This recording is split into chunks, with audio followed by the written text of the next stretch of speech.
All right. I see a red rectangle on my top left side. So we are live, ladies and gentlemen. Welcome into our big game reaction show. We are at the end of Game 3 of the 2025 NBA Finals. I'm Bryson Carver. Arthur Hurst might be joining us hopefully very, very soon. And a big-time Indiana Pacers fan. His name is Paris Brown, who is joining the show. Paris, I have to imagine you're doing pretty good right now with about 3-4 minutes left in this basketball game.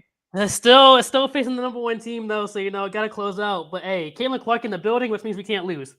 I was about to say, Caitlin Clark's me in a fever. Listen, she's there. Reggie Miller, Mark Jackson. I saw Meta World Peace. I saw freaking Lance Stevenson was there. Like they got Pacers legends, both past, present, and even recent. I mean, it's been 25 years, man. You got to get them all there. Like, shoot, this is the first time I've seen this since I've been alive. So gotta get it there. pretty much, no question. All right, so yeah, about 3.5 minutes to go for those that are maybe listening to our show, haven't caught the game. Pacers were up 4 at halftime with their bench going off, and I was, as a guy who picked the Pacers, I'm like, man, that could be bad news. Oklahoma City just needs one of those third quarter runs. They could be up 10 going in the fourth, and Indiana's in catch-up mode, but they've stemmed the tide. SGA has had a good game, but not an SGA type game. We still got 3.5 minutes to go. He could still have an explosion there at the end as he's got the ball. Limiting those free throws. Yeah, no question. And SGA just hit a step-back jumper from the mid-range, so this is a 5-point game. How we felt about SGA starting the game elbowing Nembhard in the face, just straight up start the game. Listen, and by the way, weren't they teammates on Team Canada in the Olympics too? So the teammates in the family, they grew up together. Yeah, listen, this is the finals. Hell with loyalty to family and friends. I'm trying to win a championship right now. I mean, game one, Nembhard did a whole step back on him that I've never seen him do in my life. So. Bro, the second he hit that, I'm like, okay, this Pacers in good shape here. Yeah. But here's a kick out to Nesmith, a corner three, drilled it. Wow, big shot, putting the Pacers back up by 8 with a little under 3 minutes to go. Listen, this has been a game. We talked about during that Knicks series, Paris, like it sounds corny because it's obviously in their team name. But when Indiana is able to control the pace, they are, especially at home, they just got to steal in the interior, turnover OKC. And that's the thing. We all talk about game one of all the turnovers, and here comes Caruso. Caruso stole it. Here he goes. Yep. Oh, and he's fouled. But the Thunder have turned the ball over a lot this game, which lets us do all the running we normally do. I mean, that was their 20th turnover? Let me check. We talked the Pacers do with their 25, but man, that's the Pacers have been turning the ball over all playoffs. 25 is a lot, but the Pacers have been turning the ball over. But 20 for the Thunder, that's not 17 turnovers for the Oklahoma City Thunder, Paris. Man, that's not what they normally do, and that helps us do the running.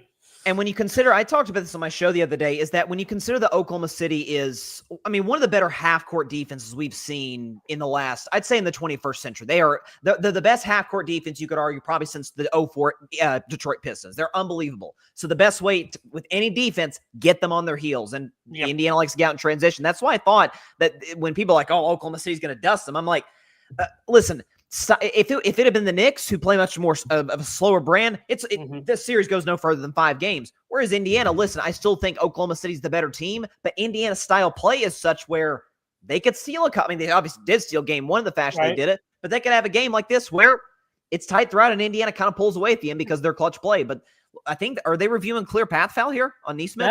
That or it might have been a flagrant. I can't. Let me turn the broadcast up and see if I can hear with, or maybe let me check social media and see, because Mike, it couldn't be a clear path foul because he was almost at the basket when he got fouled. Oh yeah. So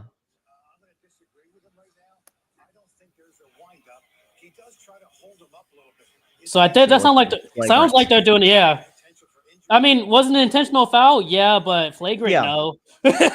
No, I mean Caruso literally lands on his feet, doesn't he? Initially, yeah. Yeah. Or no, I guess he fell over, but still, like that's a common foul. There was no extra there. I mean, he just said, "Hey, you're not scoring." Basically, that's what that was. you're not getting a layup. This is not a 6-point game on a Caruso layup or dunk. So, I completely agree. This should be. I'm a little surprised this review is taking as long as it has, which is never usually a good sign. If they're thinking about sticking with the call on the floor, they usually won't take this long. But nonetheless, it's good news for Oklahoma City. Kind of a timeout, get a breather, and go ahead.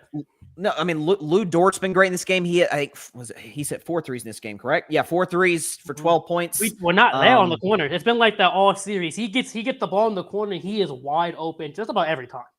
But how about listen, Paris? We're 5 minutes in. We have not mentioned Benedict Matherin's name. Holy cow. And by the way, this is a guy you called out early in the Eastern Conference Finals when he was putting up duds against the Knicks. And was it Game 5? He kind of came in, gave some. Listen.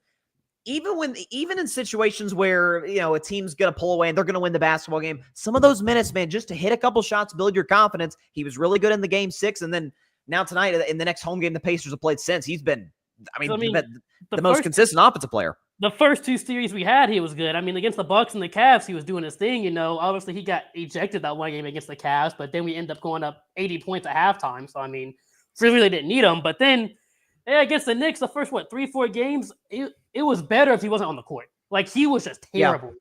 But then, we started, he started actually doing his thing off the bench. Because, I mean, obviously McConnell and Obi Toppin are great guys off the bench. But it's like, Matherin's the other guy. Matherin's the young player who kind of has the potential to do whatever he wants. And no question. You need him to be doing that. You need him on his game to win. And, hey, you're getting 20 points for him. Again, that's the reason why we're in the head of them. The Thunder have turnovers, and we're getting points from Mathurin. Obviously, McConnell's going to do his random run-around mid-range shots. That's just going to happen every game. He had a big steal at the inbound in the fourth quarter. But Caruso just hit these 2 free throws, so it is back down to 6 with a little bit of about 2.5 minutes to go here.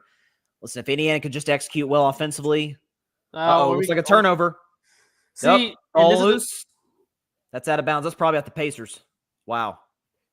So that's the thing, and it really shows, again, when we're doing the pace, we're better, but when it gets to that half-court offense, the Thunder beat us every single time. Every single time we slow it down, it's a turnover. Every single no question. And that's not even a Pacers problem so much as it is Oklahoma City, again, is far and away the best defense in basketball. I'll tell you that, and the ball just went off of him. I'm surprised how quiet Pascal Siakam has been thus far in this series, especially after the Eastern Conference Finals he just had. Finals experience. He got us started, The very start of this game, it was all Pascal Siakam. And then the rest of the team, started playing. But, block. Holmgren shot a 3, got blocked by Turner. 3 seconds on the shot clock. He's trying to force it. That ball's off. Yep. Big-time defense by Miles Turner.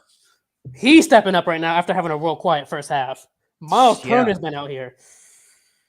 And that's what we need. Miles Turner goes back. I think that's the one place, the issue with the Pacers. All their star players, they're very streaky. We have moments where Miles Turner will do that, and you have moments where Miles Turner doesn't play defense at all. Kick out. This could be the dagger. Missed it. Okay, so he's still with the pulse. Here we go. Back in transition. Now we got about a minute and a half to go. Thunder down 6. See, I don't like this match. Yeah. Uh-oh. Oh, is it step back 3? Nope. We gotta switch this, though. Yeah, I like Siakam on SGA. It's the best matchup you could get. He's still going to get to a spot, though. Good defense. Missed it. Can rebound him hard? Yeah. Oh, don't push it. No, I didn't. Burn the clock. Oh, never mind. Okay. Hey, that's Pacers game. Siakam. That's Pacers game. The smart thing is to run the clock down, but we got to get those points. We got to score. And listen, you can't play just to bleed the clock when it's a 6. If you're up 12, okay, yeah, you're playing the clock more so than OKC. But now 8-point lead, a minute 09 to go. They're in good position. Paris to take a 2-1 lead in this series. Game 1, OKC tried to do that at the very end, trying to just bleed the clock. And what happened to them? That hurt them at the end. Big time.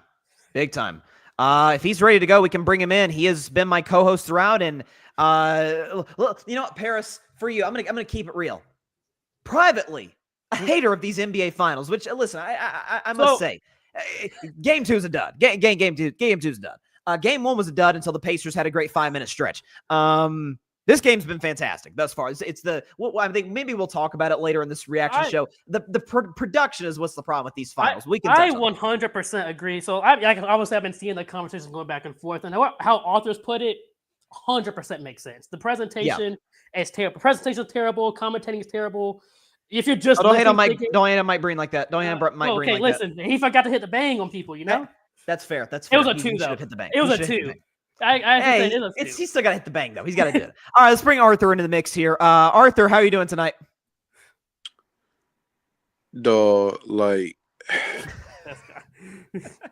See, the thing is this, man, right?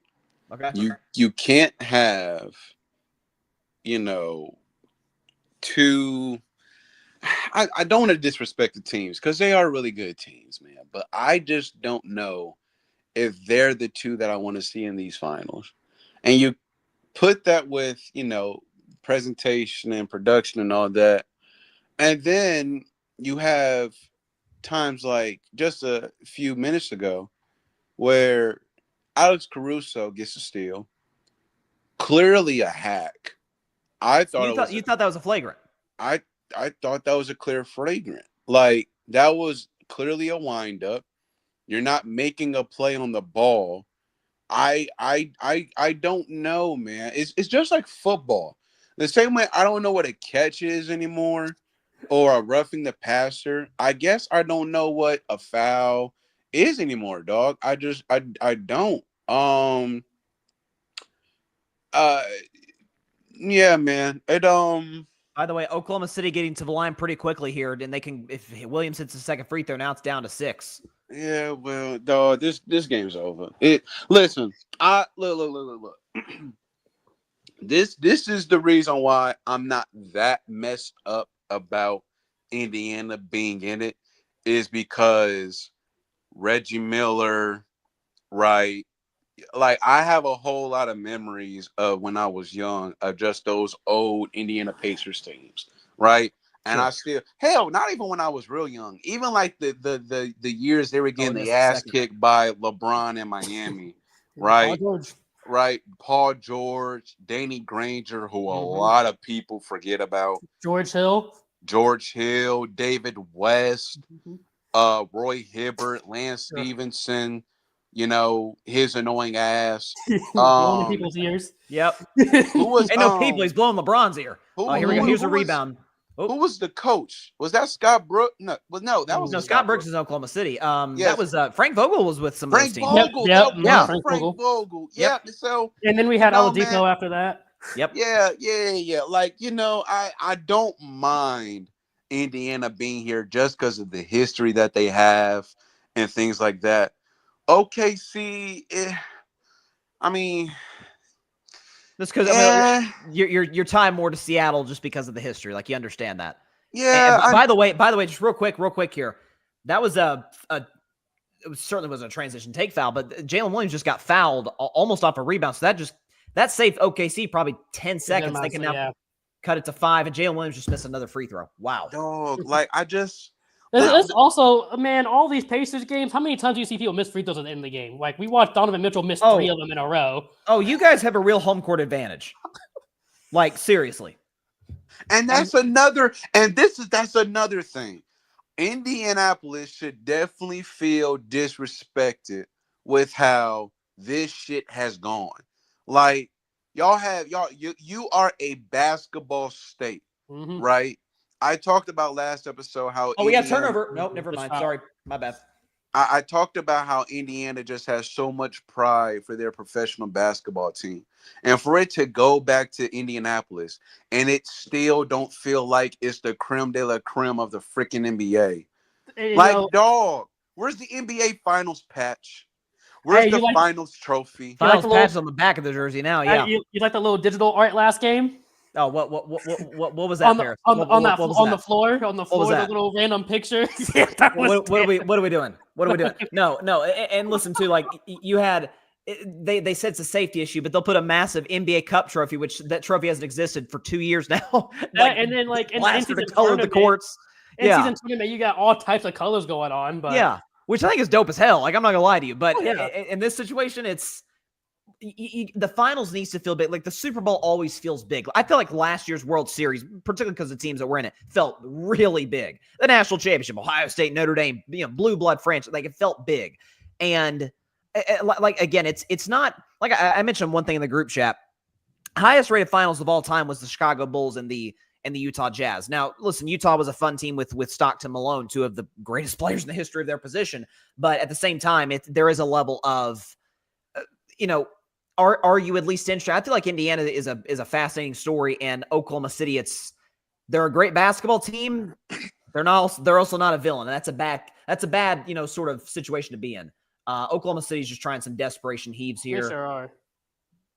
I think was there a foul here? Yeah, I think Case and Wallace just got fouled. So 8-point game, 17 seconds left. It would take an Indiana Pacer come back. Hold on. No, that's the other shit. Dog, Siakam clearly got fouled. He clearly got fouled. What, in this? This play? He's a little ahead. See, remember we're behind. Yeah, remember we're behind. Oh, don't say nothing, Arthur. So we had to. My TV was ahead of Paris, so I had to jump back about 45 seconds, make sure. Oh my gosh, another missed free throw. Okay, so he's gagging from not saying it would have changed the outcome of the game, but it's an 8-point game. They missed 3 straight free throws, or 3 out of 4. I said, what against the Cavs? You had Donovan Mitchell who missed 3 straight free throws in a row. And then on the Knicks game, the one we came back, Anunoby missed one and Cat missed one. It was like, so people miss free throws when we're in games. That's crazy. So 7 point. Like I said, it would take an Indiana Pacer come back, and I don't even think y'all even pulled something like this off. Need a Tracy McGrady moment. Yeah, but no kidding. See, here's the inbound. They're on the ground. Yeah. Yeah, that's over. It's over.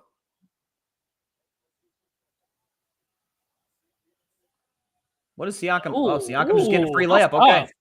Yeah, forget about it. See if someone wants to turn over a heave.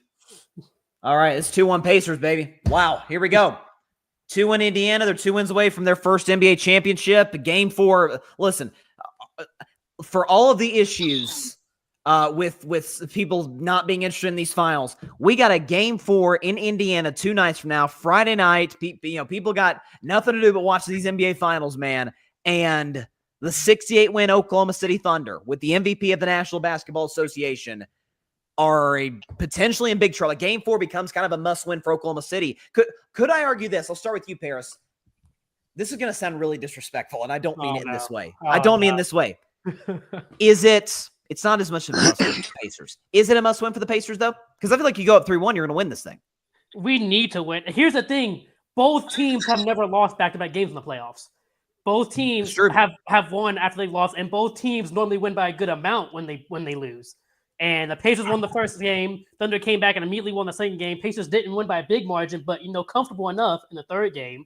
If we can win a back-to-back games in a row, that makes sense that they have to come back to Indiana and they have to win the rest, which seems very difficult. So it's a kind of a must-win for each way, but we're putting a lot of pressure on supposedly the best team in the league to show up. Listen, Tyrese Halliburton with 22, 11, and 9, by the way, one rebound away from a triple-double. Says the 7th career playoff game with 20 points, 10 assists. This is I mean, I told you, Arthur, I've talked to you about this. If you do consider him a superstar, and I do, he is in the Chris Paul mold of being a superstar. And just not going to put up a ton of points, but it's going to make every single guy on the floor better. Obviously, he's going to rack up a high number of assists and, again, clutch in the big moments. It doesn't play like Chris Paul. Chris Paul was a pit bull on defense, but it's similar mold of superstar, if that makes sense. Go ahead. Get that damn QR code off the Indiana Pacers jersey, dog. I don't care. Who is that? Spoke No. Who the hell is that? Who is Spoke No? I've never heard of, bruh. Get that Love's endorsement sponsorship off the front of the OK. I don't care about your endorsements. I don't care about your sponsorships. I care about the NBA finals. You're not going to scan the code? No, bruh. The NBA is treating the NBA finals just like that damn patch on the back of the jersey. They don't care either. They don't care. You know what? I don't know why I'm getting upset, because I think I know where it went wrong, y'all. I think I know where it went wrong. Tell me. Y'all remember when the NBA had the smart idea to team up with Nike to do their jerseys from now on? I totally disagree with you here. I totally disagree with you. I think this is so overblown. I hate this theory. Hate it. What do you mean? Hell, dog. Nike? You think Nike is what messed this up? We don't get dog. Christmas games don't even feel like it anymore. We can't even get Christmas jerseys. You remember the nickname jerseys that they had for a little while? The nickname jerseys were cool. No, those are cool. Those are cool. Bruh, dog, hold on a second, dog. I can't. But the thing is, here's the thing, though, Arthur. The NFL has already taken over Christmas, so it doesn't matter the way it used to. Even if they had the jerseys, I get it. The NBA let them take over Christmas, though. Exactly. Exactly. It's, man, NFL runs everything, yeah. Well, anyways, I'm sorry. what was Tyrese Halliburton. Tyrese Halliburton, yeah. Superstar. Listen, you want to tell here the take I told Bryson before I got on about Halliburton? Go ahead. The only issue I have with him being a superstar, and I want to call him a superstar so bad, is that every series he has to say, "Oh, I need to go out and actually be aggressive," and he has to say that once a series. And then does he do it? Yes, but it's not even like one series he gets held. Every time in a series, there was a game or two where he looked terrible, and he was like, "Yeah, I need to go be aggressive and do this." And it's not like he doesn't do it, but it's like if you are a superstar, you just gonna go and do it every game. It's not like you're gonna take a game, not do it. Like, yeah, I need to show up next game. And Paris, that's my. It's not really a gripe because he's still young. He wasn't playing the one position. He wasn't the number one guy in Sacramento. He has to grow into the number one guy in Indianapolis. So I'm not holding it against him. But that is my thing is like, if I'm going to call you a superstar, I got to see the consistency from you, game in and game out. It doesn't mean that you can't have a bad game. Right. It just means that those bad to okay games are a lot more than your good to great games. Like tonight, you're 9 of 20, 22 points, 11 assists. I love that. Mm-hmm. I would love to see that a lot more, And it's not even that he has bad games. It's like half the games he doesn't try. Like he'll go out and do this and be aggressive, and then he'll go out a game, he'll be 5 for 7. And it's not like you were getting stopped. It's like you weren't even trying to score. That's a whole different issue. And then he'll be like, "Oh, let me go be aggressive." Who was trying? My fault, Bryson. You know who was trying to score tonight? Ben Mathurin. Oh, now. Bryson, the game. What did I say after game 2? Shaquille O'Neal always talks about the others. Hey, at home, it's an entirely different feeling. And Indiana is a basketball state.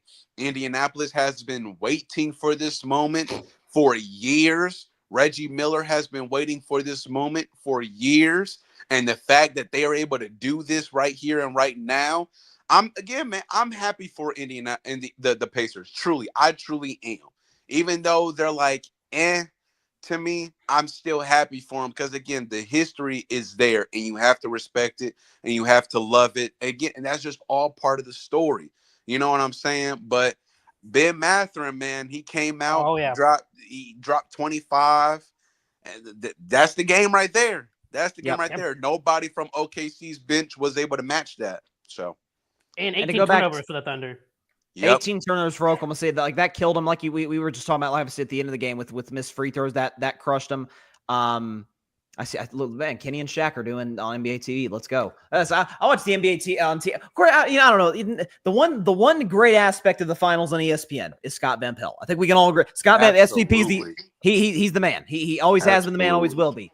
So he's got the saving grace. But the thing I was going to bring up, Soren, going back to what we were talking about Halliburton, and you were alluding to this, Paris, is a lot of this is just a matter of aggressiveness. It's not like inefficient shooting or he has like a 2 for 14 night. Like that's just not who he is. I just updated this graphic I used on my show the other night, so I'll go and pull this up.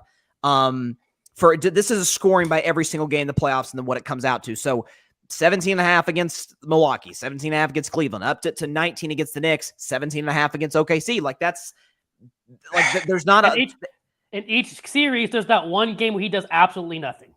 Yeah, well, the one game where he has absolutely nothing, then the one game where he goes off. Like he was relatively consistent in the Bucks series. I know there's 10 points, but that was kind of a team sort of game. The 26 and the game-winning layup to beat Milwaukee. The dud in Game 4 when the Cavs blew them out in Indiana, and then he has 31 in the closeout game at Cleveland.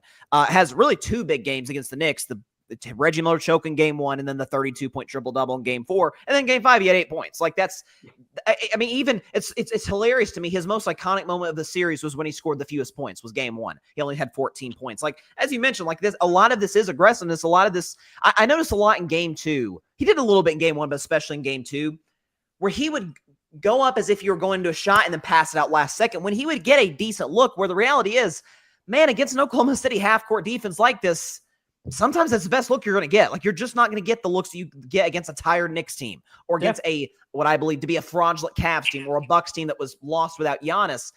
Gets this Oklahoma City half-court defense, you're just going to have to take what the defense gives you. And the good thing about Indiana is they're a talented enough offense to where they can make those shots. Where Halliburton, if he is aggressive, now it opens it up for E. Smith in the corner and opens it up for Obi Toppin or for, Benedict Mathurin, who's great tonight. So, like you said, a lot of this just is, he doesn't have to take, 25 shots, but just make the defense have to fear you and not be like, right. He can hit a couple shots, but he can never really get into a rhythm. Because those first 2 games, which I again understand, he has Lou Dort on him. And yeah, that's going to be a challenge. Yeah. For anybody, you have a challenge. But I'm like, you have to at least attempt. He would do a ton of crossovers at the 3-point line and then pass the ball. It's like, okay, you're not doing anything. Okay, I get Lou Dort's on you. You're going to get shut down, but I need you to drive to the rim, at least have the defense do something. Make them move.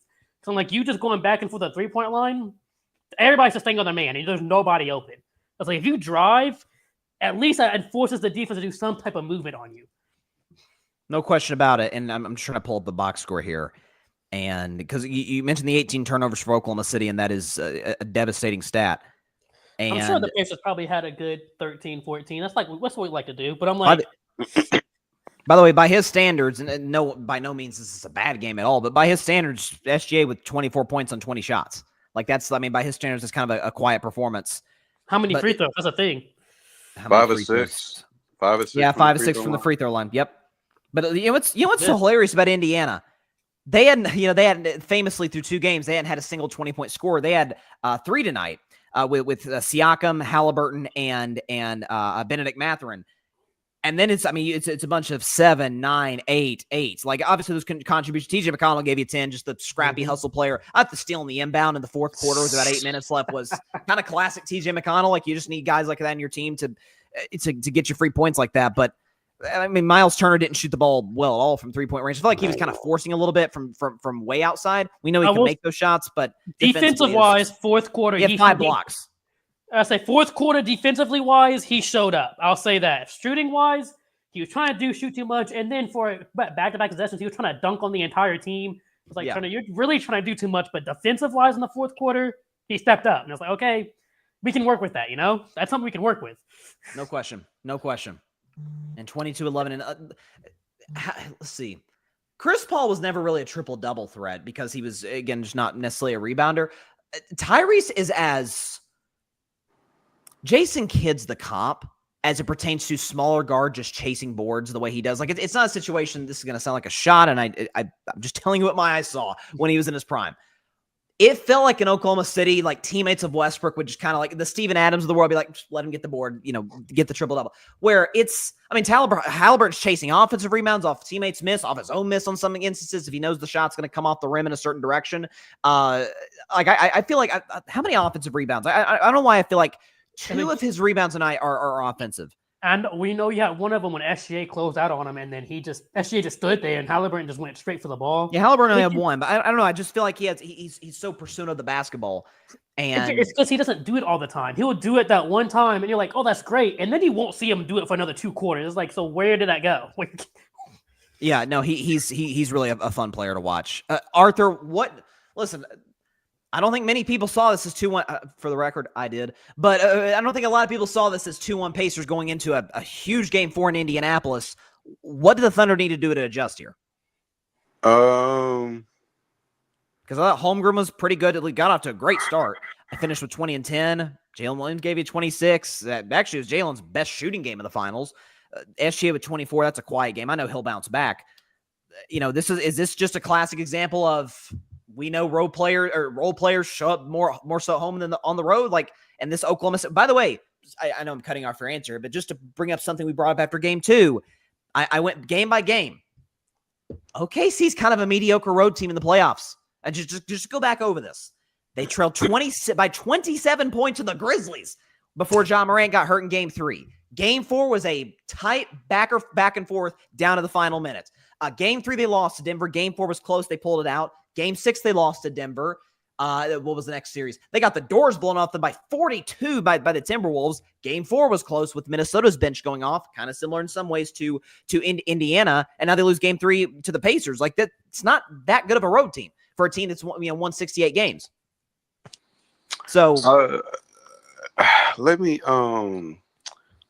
check something real quick because I just thought about it. Let me see. So SGA has 6 free throws tonight, correct? Yeah. Mhm. All right, so he has 6 tonight. Let's see. In game 2, He had 12, I believe. he He shot a lot in game had 2. he had 12 And in then game game 1, I 2. believe he had 8. Oh well, shit. Well, there you go. There goes the ball game right there. So you're saying Keep him under double digit free throws. There goes the ball game right there. If he can't get to 10 free throws in Indianapolis, and I mean, do you feel like, because obviously the big knock on SGA has been because people have misconstrued it into, oh, how many times he gets to the line? He gets to the line a lot, but there's been the stats. Hey, Kobe in his MVP year got to the line. LeBron has gotten to the line more his MVP seasons. It's not that he gets to the line; it's how he gets to the line. Obviously, it yeah.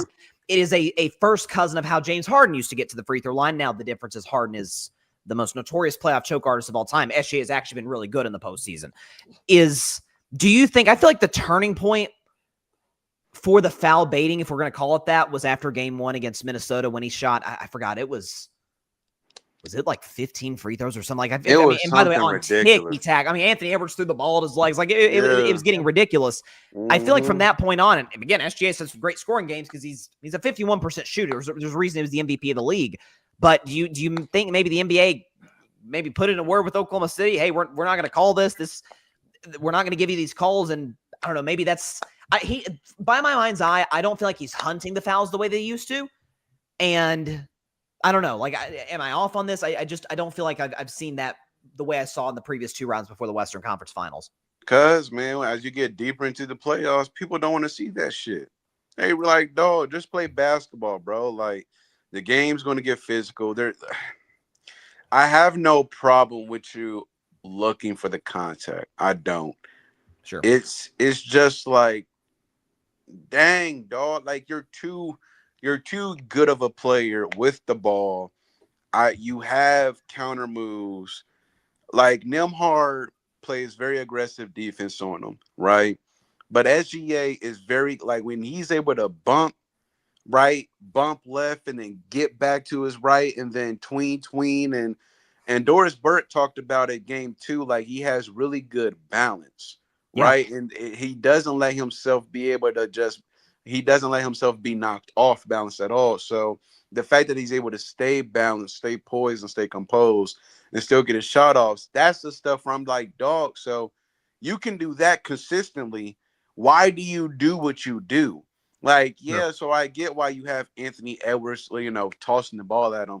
Like, dog, like, play basketball, bro. Like, nobody wants to see all this flopping shit, herky jerky. Like, no, bro. Like, that takes the excitement out of the game. But back to your earlier question about the OKC Thunder and what they got to do. SGA can't have 6 turnovers. The starters did step up. Lou Dort can have a better game. He was 4 of 8.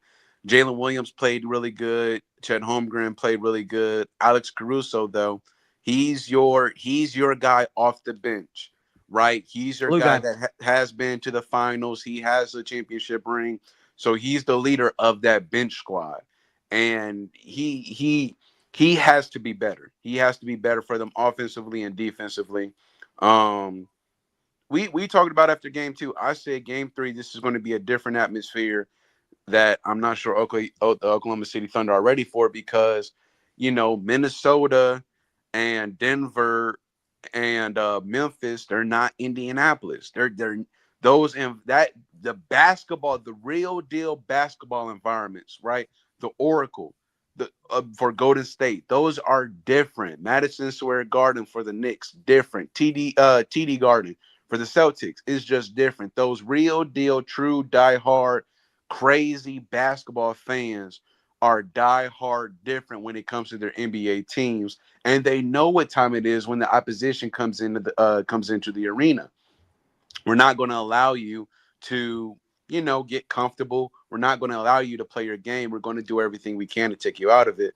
So I believe this is more about the Indiana Pacers players, the coaching staff, and the fan base just being ready for this Oklahoma City Thunder team, and OKC just not able to, step up to the plate and get it done. By the way, we talked about this after game 2, and I called my shot. I wasn't quite sure if I was going to pick the Pacers to win right after game 2. I felt I felt that it was going to go in that direction. What I knew from the jump, and I am no gambling expert. I do have a show or a segment on my show during football season called If I Were a Bet Man. I thought Pacers plus 5.5 was a home run bet coming into this game. Like, again, the energy, the atmosphere, the pressure shifted back to Indiana. They've got the home court advantage. They know that. They listen, given how the first two games of the finals played out and how Oklahoma City played, you literally could not have asked for a better case scenario and being able to steal that first game one. Line for game 4 is Oklahoma City minus 5.5. Like that, they still like exact same as game 3. Like there's this element of surely the Thunder aren't going to go down 3-1, but I would say, I don't know. Folks thought after that dominant game 2 went, oh, surely the Indiana's they've led. I did a stat. They've led for 1:53 seconds coming into game 3. Like that listen, there's just an element of Arthur kind of hit the nail on the head. And he said this after game 2. There are certain real legit home court advantages. The only real home court advantage team that Oklahoma City faced in the first rounds was Denver. That has everything. No disrespect to those fans. That's the atmosphere. Like that's the dealing with the oxygen at mile high. Whereas Indiana, I mean, the Knicks seem to be at times overwhelmed by it. The Cavs and the Bucks were completely overwhelmed by it. So listen,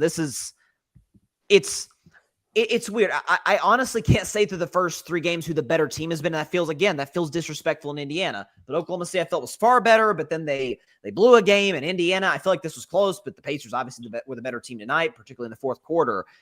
I think the main thing that has to be taken away and that cannot be denied, that folks are just going to have to wrap their arms around it. This is a much more evenly matched finals than people anticipated coming in. Since the calendar's turned to 2025, Thunder got the best record in the league. Pacers are number 2. So, I mean, since January, these are the 2 best teams in the NBA.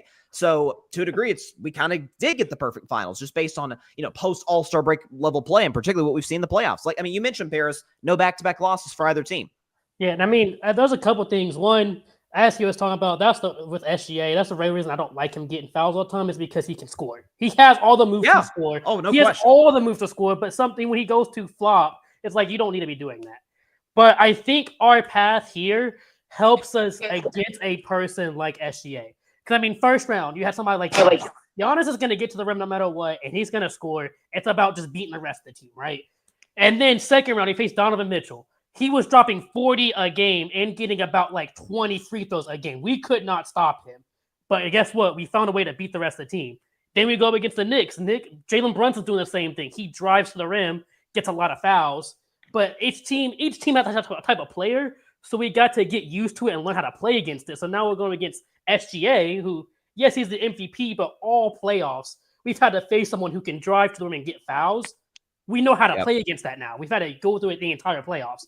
And we've had Nembhard and Nesmith be the 2 people who are doing it. So now that SGA's out there, it's like, okay, Nembhard and Nesmith, this is what you've been doing all playoffs. We just need you to do it one more time.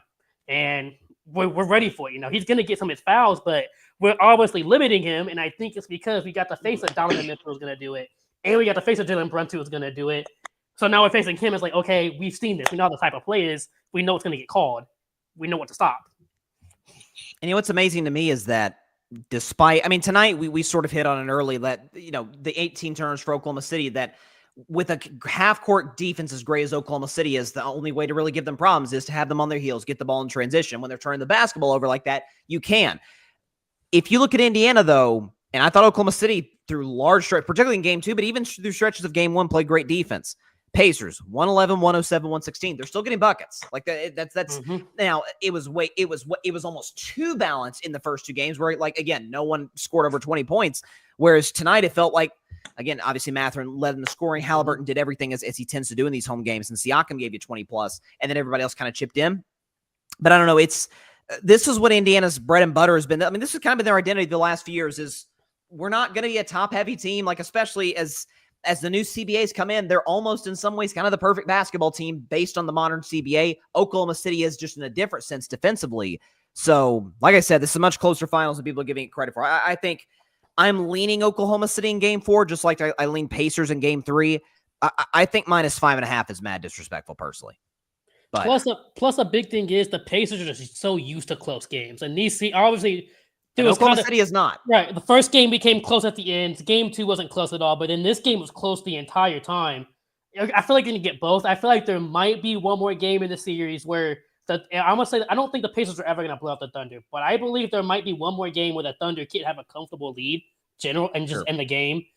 The Thunder are gonna do that, but in close games, the Pacers know how to do that. We've done it all season and all playoffs. The Thunder, they're not a close game team, and if we can just keep it close in any game, the Pacers are gonna be in it. While the Thunder, we've seen them not even just against the Pacers. They've blown some close games. And the Pacers know how to close games. And that was also a big issue last year. We got swept by the Celtics because we couldn't close a single game. Yeah, no question. And by the way, you didn't have Halliburton for most of that series in y'all's defense. Yep.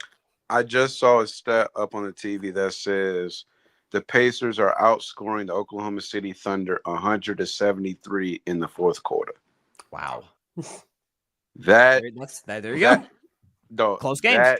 That's going to lose you the game there. You cannot be the best defensive team through 3 quarters and then get your butt kicked in the last one.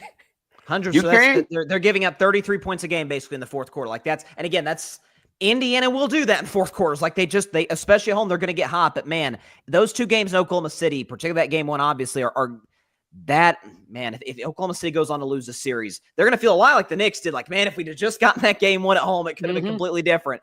And I mean, the Cavs kind of did the same thing. They had that game 1-1, and they lost it. And ever since they lost that, their team was done. Their team they felt it from that moment. Like, yeah, that's it. And you, if you're a Cleveland fan, you're like, yeah, we just fell apart physically. Like, what are you going to do? Whereas, Knicks and Thunder, that's, knock on wood, hopefully that, OKC doesn't get hurt. The Pacers don't get hurt. But that game 1 will be something that both teams kind of look back on. Like, man, this series in our season, we could have won a championship if that game goes differently.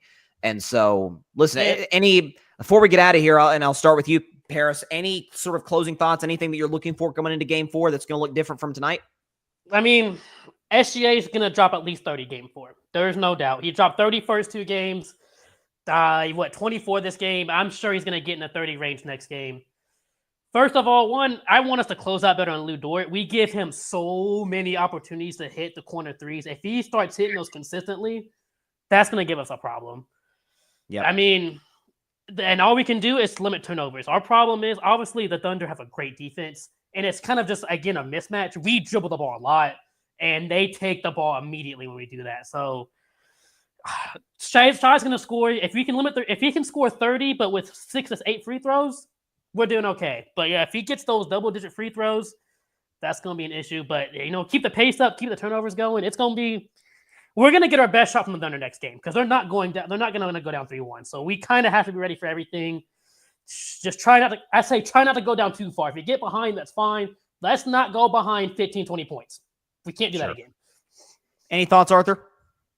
Yeah, I'm gonna see what I can do about getting Mark Jackson and Jeff Van Gundy back in the booth. Hey, you do that, man. Guys. But Mark Jackson. But on a real, on the real, it's all about how. You talked about how earlier, Bryson, how it seems like these teams are more balanced. We have the 2 most balanced teams since entering 2025. So it's not even about who's better. It's about who wants it more. And you can just see from Indiana that these last, you can just get the sense from them that they want it more. And when the time comes for them to turn it on, they turn it on. The problem is that, again, the same way you got to have consistent outputs from Tyrese Halliburton, you have to have a consistent output and start from the Indiana Pacers. This is how, if you're going to play this way at home in front of your fans, this is how you need to play when you go in front of the opposition in Oklahoma City. So I'm not going to lie. SGA can go ahead and give you 30 game 4. I still don't think that he's going to be able to beat the Indiana Pacers team as a whole. Somebody else is going to have to pitch in. It's going to have to be Jalen Williams. Somebody from the bench like Alex Caruso is going to have to pitch in again with another double-digit game. But I still think the Pacers can take game 4. And I believe there is a situation where we go back to Oklahoma City with the Indiana Pacers up 3-1. If that happens, the Indiana, they got to do the same thing that they did here. Turn it on at the beginning and start out fresh. You can't give Oklahoma City life right? The thing about Oklahoma City is that, and it starts with SGA, they're just too composed. Like they give off this real nonchalant attitude, which I'm just like, ugh. It's partly part of the reason why I still don't care about this stuff. Because it's like, you know, cool, I guess. I don't really care. So it's just like that's just the sense that the Thunder just give off, right? And so it's Sure. like with that in mind, you just got to be like, you know what? We're going to make you care.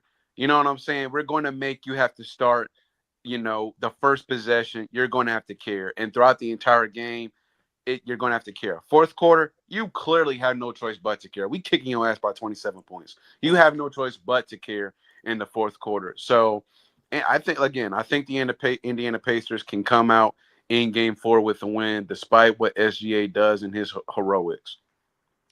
I think the most overused take in these NBA finals, if it's a 2-1 series, is the winner of Game 4 wins the finals, where it's like half the time, if someone goes up 3-1, well, more times than not, they usually win the series. I don't want to talk about the one time that didn't happen.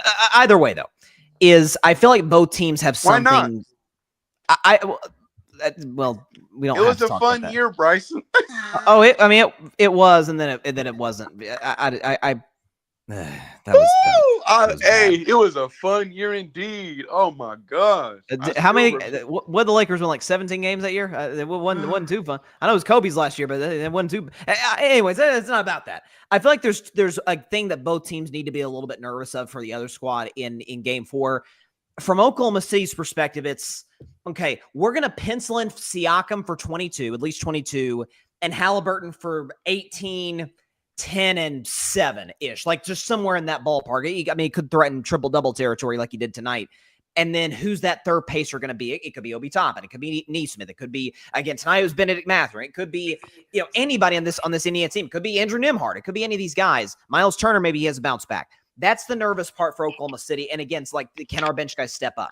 The nervous part for Indiana, I agree with Paris. I think Shea's going on for 30 at least. Like, this is an opportunity. I'm the MVP. I'm the best player in this series. Y'all about to see it for the next 48 minutes.